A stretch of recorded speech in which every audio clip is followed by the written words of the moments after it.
In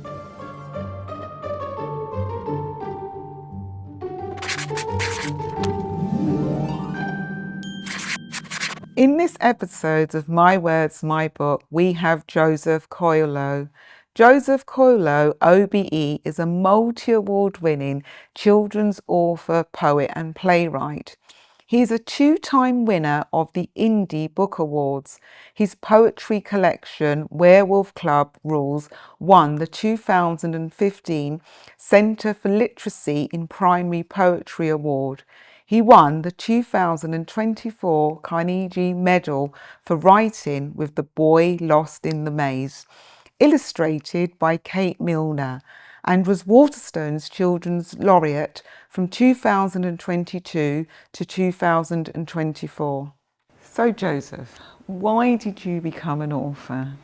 Ooh, I became an author because I've always had lots of ideas. I've always had an interesting imagination, I think. And I love the idea of being able to share characters and stories and settings. I've always really enjoyed books, obviously, and films and just good stories. And yeah, being an author just felt like, well, I was going to say like sort of the natural progression, but actually I sort of came to it via theatre and poetry. So I guess they were my initial outlets, and then books just sort of So what was the snowballed. theatre and the poetry? What was that story? Well, I started out as a performance poet at Battersea Arts Centre. I took like a 10-week course, and at the end of that course, they make you perform a poem poems in front of a live paying audience. So you have these 10 weeks of preparing, and then you're thrust onto the stage, and I just loved it. And at the same time, there were artists in Battersea Arts Centre like Francesca Beard and Lem Sissay, Malika Booker, Jacob Sam-LaRose, and so I found all of their work hugely inspiring. And at that time, they were starting to do theatre shows using spoken word, and that really just blew my mind because I'd done drama and theatre studies, but to kind of see this, what for me was a new art form of using spoken word to create these one-person shows that use poetry, I found hugely inspiring and just wanted to do that. So I started exploring using spoken word sort of on stage, whilst at the same time doing everything in theatre: lights, sound, dog's body, production assistant director. Yeah. And So the then variety of different roles coming through there. And I think your poetry comes out in all of your books. You can see that in terms, there's a rhythm and a flow of all the different books that I've read that you have written. You can see poetry running through that as a central theme. So I think when you're writing, is that how it comes across? You start off with thinking, okay, then it's going to be a poem, or if you are writing a children's picture book, does that just run through the poetry, the rhyming, that nice, gentle, I'm waving now, children, because this is how I feel that when I am reading your work, that's what it feels like, you know?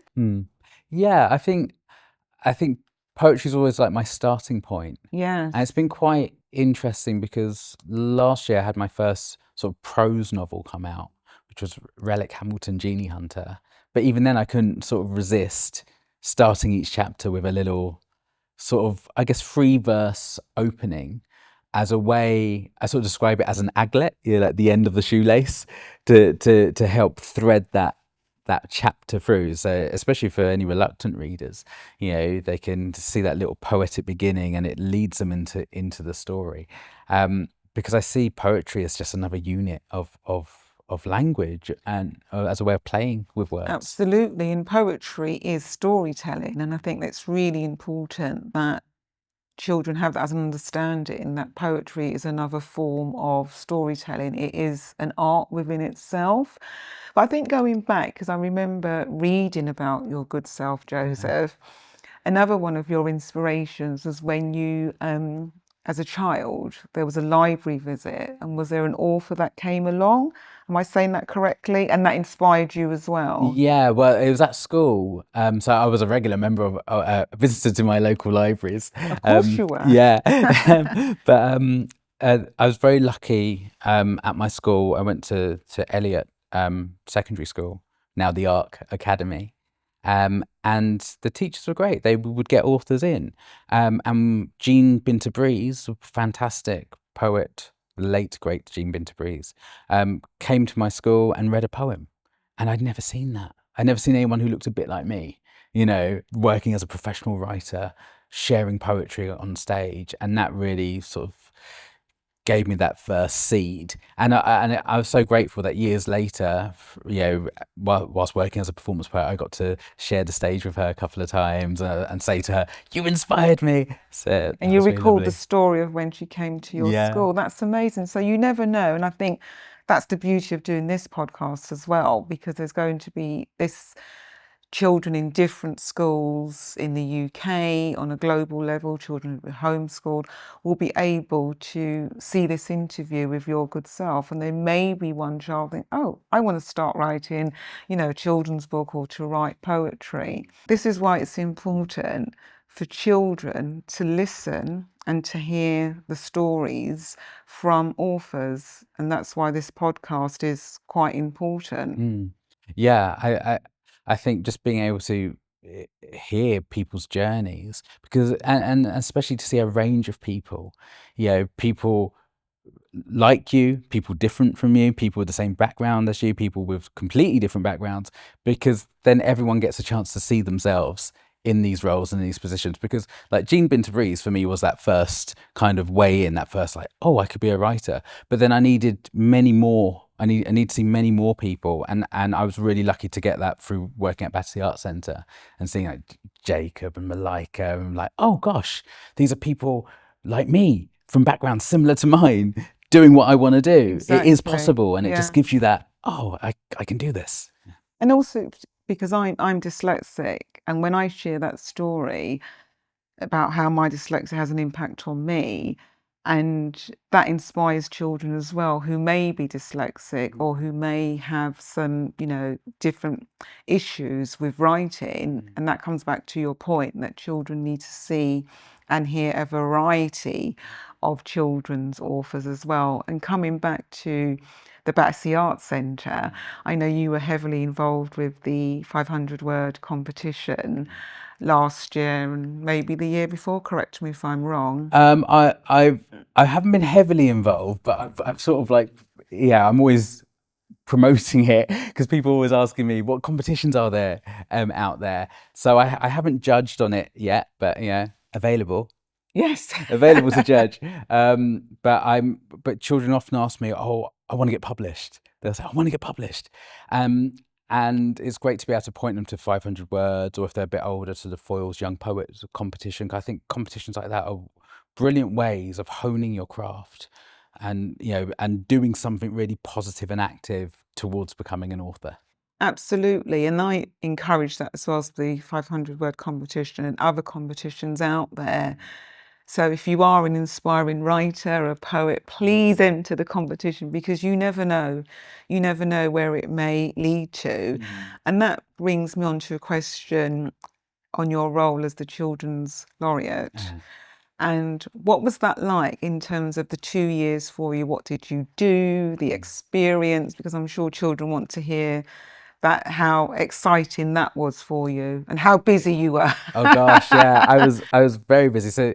So for those who might not know, the Children's Laureateship is a 2 year post, and it's chosen by the industry. So the publishing industry, literacy charities, publishers, writers, authors will nominate a writer or illustrator, or indeed a humble poet, to be the next Children's Laureate.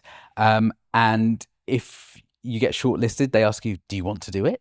And if you did do it, what would you do? And when I got shortlisted, I was blown away. I thought, you know, previous laureates have been quite a bit older than me. So I was the youngest laureate so far. I'm sure there'll be a younger one. You're only 18, right? Yeah, just 18. Yeah. But you get to make it your own. So you promote reading and the joy of reading, and encouraging young people to read. But then you get to set up your own projects. And I really wanted to focus on 3 areas. I wanted to join a library in every library authority in the UK, because libraries have always been a big part of my life, and unfortunately many libraries have closed in the UK over the last decade. We've lost over 800 libraries. One of the ways that we can help libraries and stop them being closed down is by using them. So I thought, if I can join a library in every library authority in the UK, I can, drum up lots of promotion and activity around that each local library and encourage more people to join. Amazing. So I did that, and I actually started the library. I call it the Library Marathon. I started that before the Laureateship. So before the Laureateship, I joined 140 libraries out of 209 library authorities, and then during the Laureateship, I had about 70 odd libraries left to join. So with the help of Book Trust, who are the charity that managed the Laureateship, I managed to get around to those remaining 70 libraries, do 1 hour long storytelling poetry sessions with the kids there from local schools and the public. So I was doing that. I was also creating a poetry resource called Poetry Prompts, and that's 80 videos that are available via my YouTube channel, or via my website, or on the Book Trust website. And in each video, I share just a fun, easy way to write a poem. So they're like 5 to 10 minutes long, really non-threatening, really easy, fun ways to write poetry. We've got some celebrity guests. So we've got Michael Rosen, we've got David Atherton, who won Bake Off a few years back. We've got Shini Samara, who's an engineer who does engineering documentaries on telly, writing about sort of STEM subjects. So I did that, and last but not least, I did a project called Bookmaker Like You, which was a series of live events with up and coming writers and illustrators to help people diversify their bookshelves.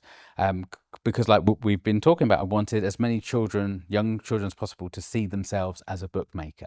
So to see the variety of different people making books.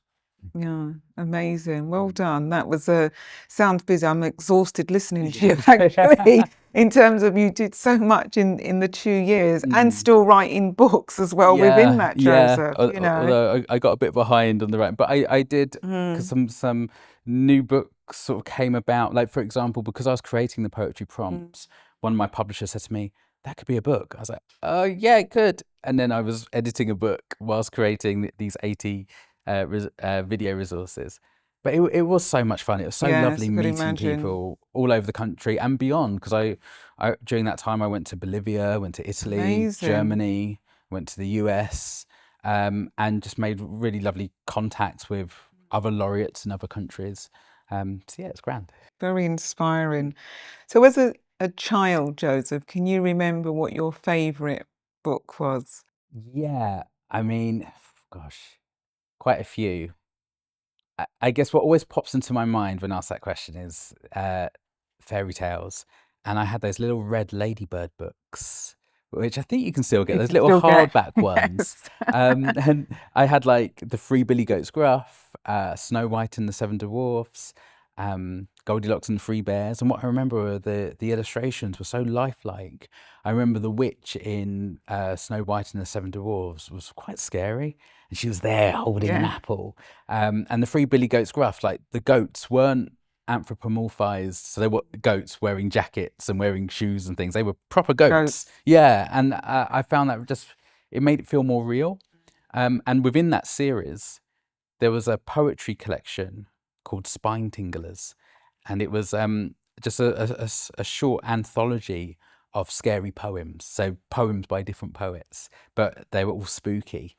And I'd forgotten about this book, even though I had remembered some of the poems in it. Like, it wasn't the cough that carried her off, it was the coffin they carried her off in, which is by Anon, which means anonymous. So it's by an anonymous poet. And I'd totally forgotten the book. And then a friend of mine was sharing online, like, vintage, which makes me feel very old, but vintage books that she'd found in a charity shop. And I saw that book and all these memories came flooding back. And I ran out and got a hold of a copy. And as I was looking through, I started to... The memories because I think it must have been at that time when I was just learning to read, because the pictures were so vivid. All these memories of being scared of certain images in the book, came flooding back. And that, we were saying about the images in the book, I always say as authors, the illustrators are just doing an amazing job because I'm a very visual person, being dyslexic, and I remember images more. So that, to me, that point that we was making just made me think about the amazing job that illustrators do with our words, bringing it to life within children's books, and how for yourself that lasting memory were of those Ladybird books. You know, I think Ladybirds have a lot to answer to. Yeah. Anyways, let's get on to this beautiful book, 10-word tiny tales of love. So give us a quick summary, Joseph, of this. It's got such a lovely feel to it, actually. Yeah. Lovely hardback book.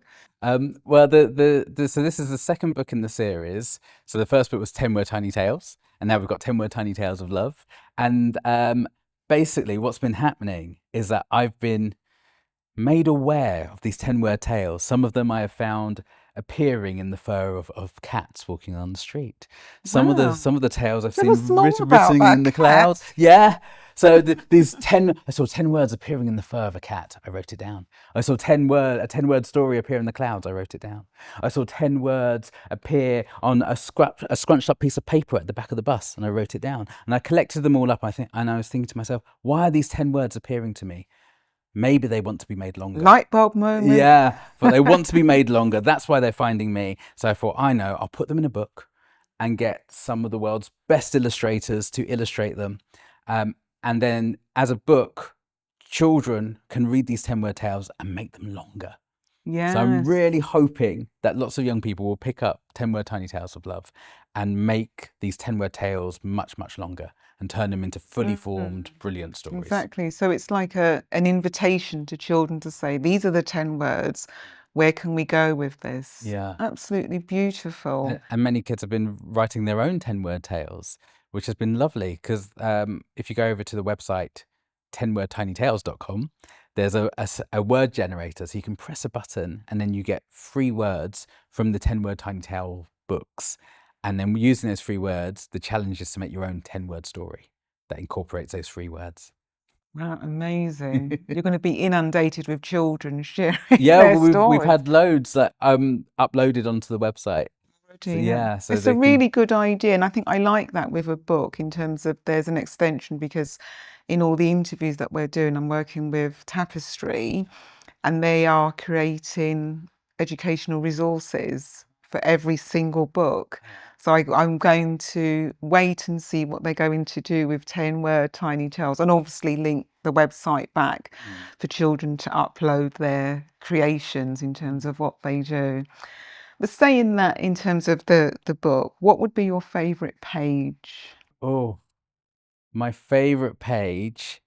I need to find it. Of course you can. But this one really just opened up the universe to me. I'll read you the tale. As they hugged the deep darkness away, the universe expanded. And now the picture by Baljinder Kaur is Wow. this. Do you think you can see there? That is just amazing. Yeah. I just love what Baljinder's done with this illustration of, incorporating moths and this giant snail, and you've got a parent and a child just lying on a rug on top of the snail. It just feels so magical and so beautiful, and it gives, with the stars and stuff, makes me think of Van Gogh. Yeah, I love it. I mean, I love all of them. And the snail being a lot bigger, because normally, there's so much we could do with that in terms of children, isn't there? Looking at that snail, their curiosity. But hold on, snails are this big and in this picture. So in terms of the thought process and the adult and the child asleep on top of the snail, that's just beautiful. Yeah. Yeah, it took me straight back to that film, Never Ending Story 2. Never Ending Story, absolutely. Yeah, where there's a little character that rides around on a snail that goes really, really fast. Yes, yeah. So yeah, I love we've got some fantastic illustrators. I mean, they're all It's an absolutely amazing fantastic. book, yes. From all over the world, here are all the wonderful illustrators, and I love them all. But yeah. Yes, it's fantastic. So if you was to interview yourself, Joseph, what question would you ask yourself about this book? Oh, that's a tough one. I think the question I would ask myself about this book would be, what's the strangest 10-word tiny tale you've ever received? Pray tell. Yeah, pray tell. You have to see in the next book. Oh, I can't wait that long. I haven't got no patience, Joseph. No, it's coming soon. Okay. He says. Okie dokie. Is that coming out this year? Well, I've written it. We'll have to see. We'll have to see if the You can if tell publishers... me. We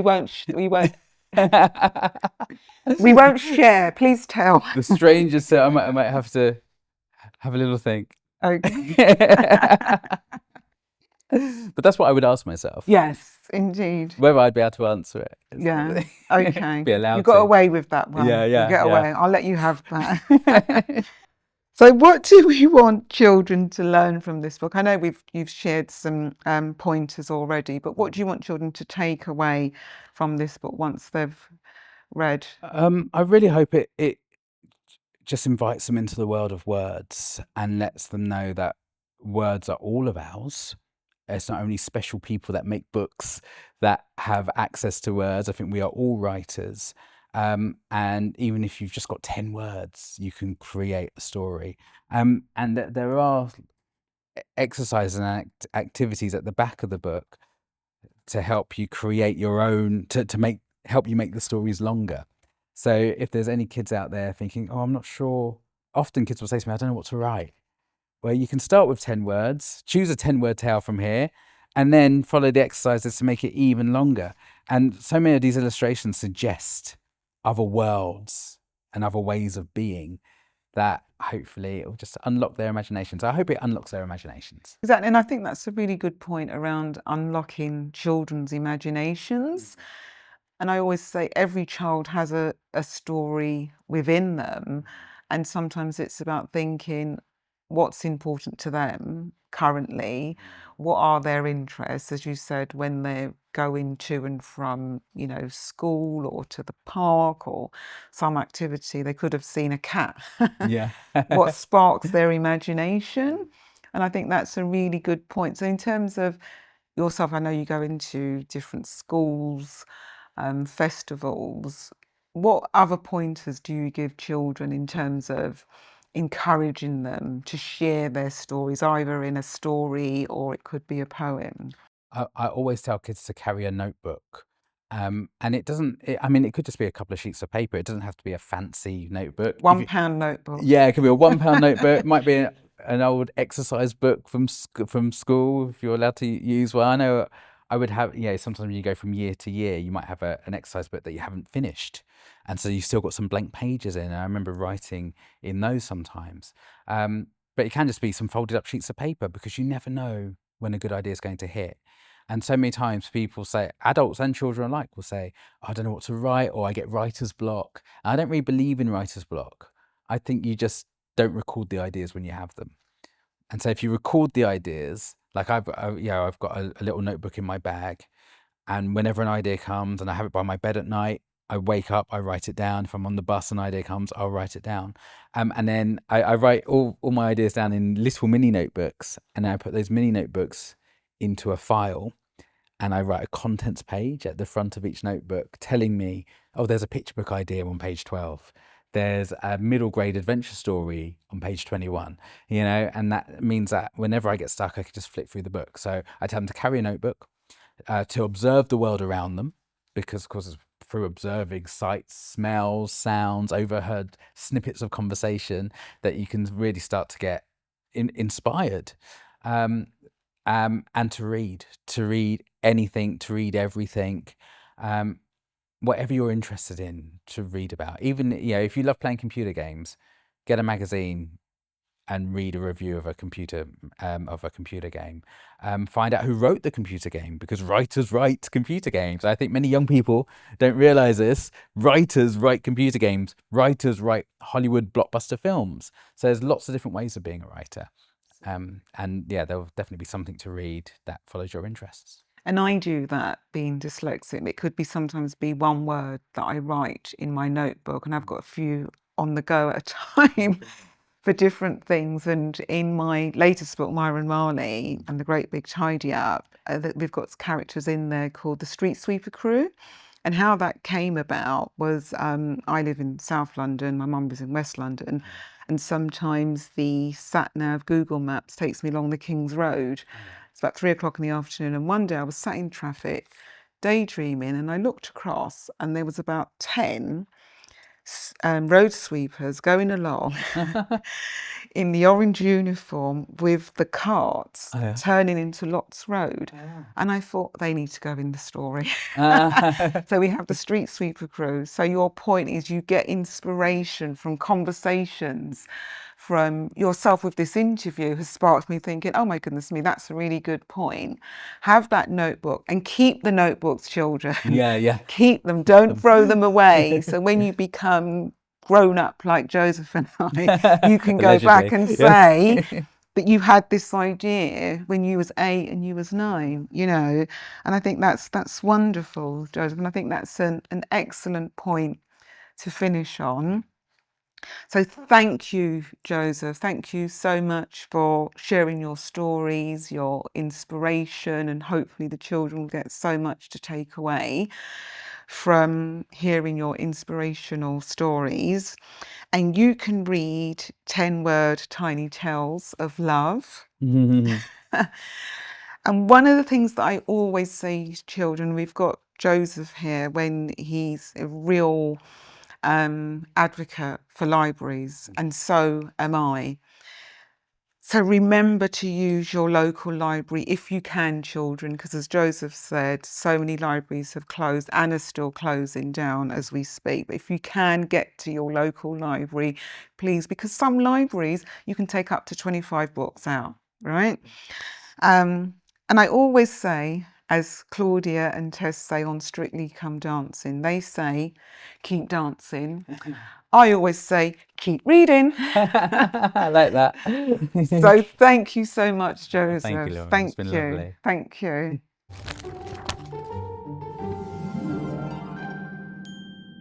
This podcast was woven in partnership with our friends at Tapestry, the childhood education platform. They have kindly devised the educational resources for each podcast interview. Tapestry helps you celebrate children's learning, improve communication with families, and streamline your admin with powerful booking, invoicing, and management tools, giving you more time for what matters, the children and you. Visit tapestry.info to find out more. This podcast series was recorded at the Quick Brown Fox Video Production Studios in Wandsworth Town, London, with top-notch equipment and a knowledgeable team who are always happy to help. Recording our podcast has been a breeze.